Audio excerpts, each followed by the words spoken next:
যোৱাকালি যিটো ঘটনা তাত খুব আক্ৰাচুই বহুত লাজ পাইছোঁ, লজ্জাবোধ কৰিছোঁ।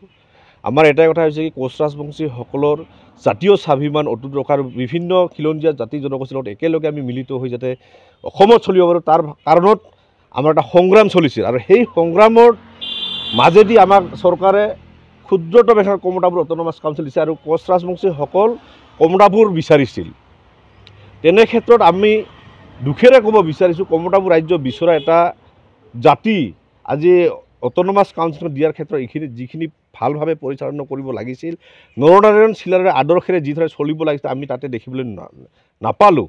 এটা কথা দুখেৰে ক'ব বিচাৰিছোঁ কি কমতাপুৰ অট'নমাছ কাউন্সিলত বিষয়ববীয়াসকলক বিশেষকৈ আজি চিফ চেয়াৰমেনক এটা কথা আপোনালোকৰ জৰিয়তে অনুৰোধ কৰিব বিচাৰিছোঁ, যদি আপোনালোকে এই দুৰ্নীতিত যদি জড়িত নাই তেতিয়াহ'লে আপোনালোকৰ যি দায়িত্ব সেই দায়িত্ব ভালদৰে পালন কৰক।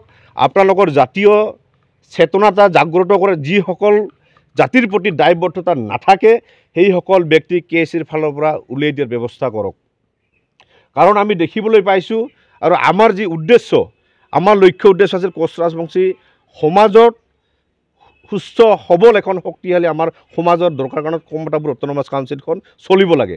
তেনে এটা প্ৰেক্ষাপট আমি দেখিবলৈ পাওঁ বাৰে বাৰে এটাৰ পিছত এটা দুৰ্নীতি আজি বহুতো কাউন্সিল আমি দেখিবলৈ পাইছোঁ, কিন্তু কমতাপুৰ অট'নমাছ কাউন্সিলৰ নিচিনা 2-1 বছৰতে এই ধৰণৰ দুৰ্নীতি খুব লজ্জাজনক। অসমৰ এইটো ইতিহাস।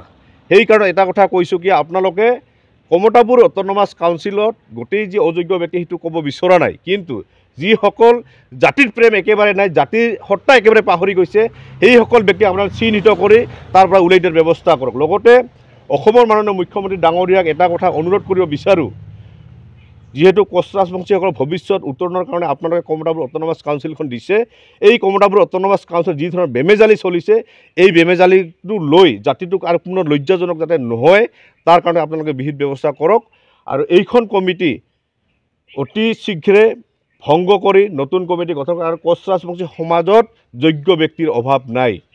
কাৰণ আমি যিসকল ব্যক্তি ইয়াত জাতিৰ কথা কৈ তাতে যোৱাৰ পিছত যদি জাতিৰ কথা পাহৰি যায় তেনেকুৱা নেতৃত্ব আমাৰ প্ৰয়োজন নাই বুলি আমি অনুভৱ কৰোঁ। আমি বিচাৰোঁ নতুনকৈ কমতাপুৰ অট'নমাছ কাউন্সিল গঠন কৰিব লাগে আৰু চৰকাৰে বৰ্তমানলৈকে ইলেকশ্যনটো নহা পৰ্যন্ত যাতে আমাৰ চৰকাৰীভাৱে DC মহোদয়কে হওক বা প্ৰিন্সিপাল ছেক্ৰেটাৰীৰ ওপৰত দায়িত্ব অৰ্পণ কৰিবলৈ আমি আহ্বান জনাইছোঁ।